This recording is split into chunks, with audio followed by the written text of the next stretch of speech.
नमस्कार मित्रांनो. इंग्लिश मित्र मराठी या यूट्यूब चॅनलवर तुमचे स्वागत आहे. आज आपण ग्रामरचा एक महत्त्वपूर्ण टॉपिक पाहणार आहोत. तो म्हणजे not only but also. Use not only but also. तर हे पूर्ण वर्गांना हा प्रश्न ग्रामरमध्ये असतो, हे लक्षात ठेवायचे. त्याचा अर्थ होतो हेच नाही तर ते सुद्धा. तर तो नॉट ऑनली बट ऑल्सो वाक्यामध्ये कसं वापरतात ते आपण आज शिकणार आहोत. Example and rules. First, conjunction end असलेल्या वाक्यात नॉट ऑनली बट ऑल्सोचा वापर करतात. आता कंजंक्शन एंड म्हणजे या एंडचा वापर ज्या वाक्यात आहे त्या वाक्यामध्ये नॉट ऑनली बट ऑल्सो कसं वापरतात ते मी तुम्हाला समजून देणार आहे. उदाहरणार्थ, for example, Rahul is brave and intelligent. मग Rahul is brave and intelligent, तर राहुलचे या वाक्यामध्ये दोन गुण सांगितले. एक म्हणजे ब्रेव आणि दुसरं म्हणजे इंटेलिजंट. तर या वाक्यात एंड वापरलेला आहे. तर एंडच्या वाक्यात नॉट ऑनली बट ऑल्सो कसं वापरतात ते तुम्हाला मी सांगतो. काय करायचे, कर्ता जो असेल तो लिहायचा, राहुल. टू बीचे रूप जे असेल ते लिहायचं. आता ह्या एंडने जोडलेले जे दोन गुण आहेत त्याचे ते लक्षात आले पाहिजे. तर त्याच्या पहिल्या गुणा अगोदर नॉट ऑनली लिहायचं म्हणजे इथं, आणि हा एंड काढून त्याच्या जागी लिहायचा बट ऑल्सो. काय करायचं, राहुल इज, पहिलं गुण त्याचे ब्रेव आहे त्याच्या अगोदर आपण लिहिलं नॉट ऑनली, आणि हा एंड काढून बट ऑल्सो लिहायचा आहे.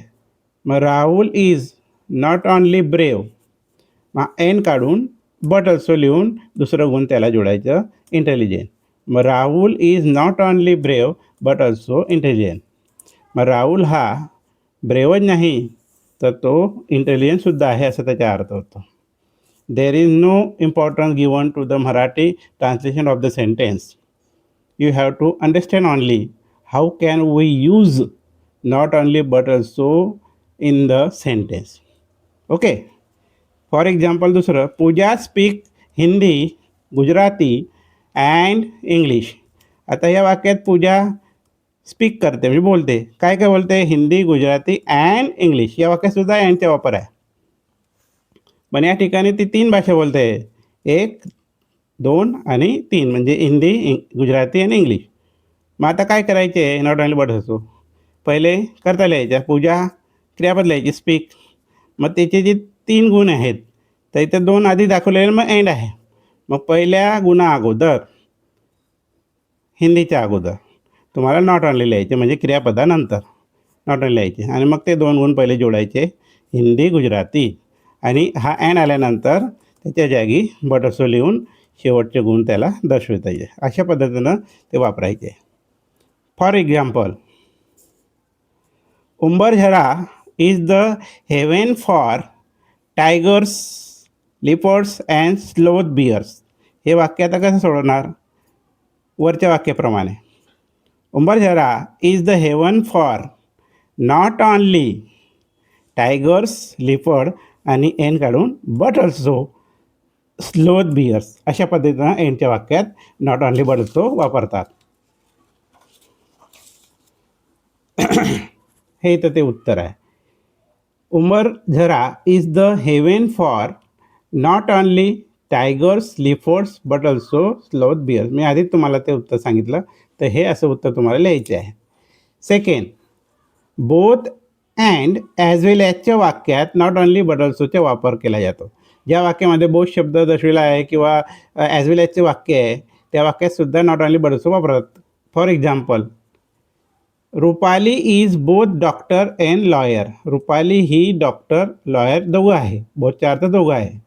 मग रुपाली ही डॉक्टरच नाही तर लॉयरसुद्धा आहे असं दाखवायचे आपल्याला नॉट ऑनली बट ऑल्सोमध्ये. मग रुपाली इज, हा बोथ शब्द इथं तुम्हाला रिमूव्ह करायचा आहे, लक्षात ठेवायचे. बोथचे वाक्य राहिले पहिले रिमूव्ह करून घ्यायचे. मग तिचे दोन गुण आपल्याला सापडतील, 1, 2, डॉक्टर, लॉयर.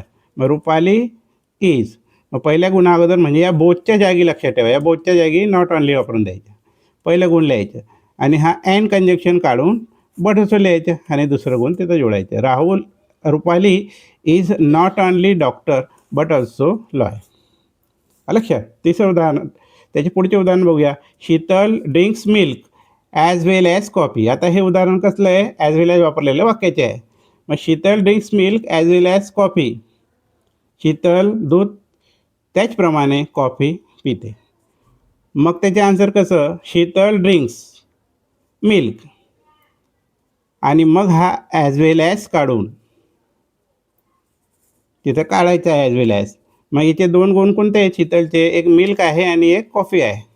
मग या दोघांना नॉट ऑनली बर्ड्सने जोडायचे आहे. काय केलं आहे, शीतल ड्रिंक्स.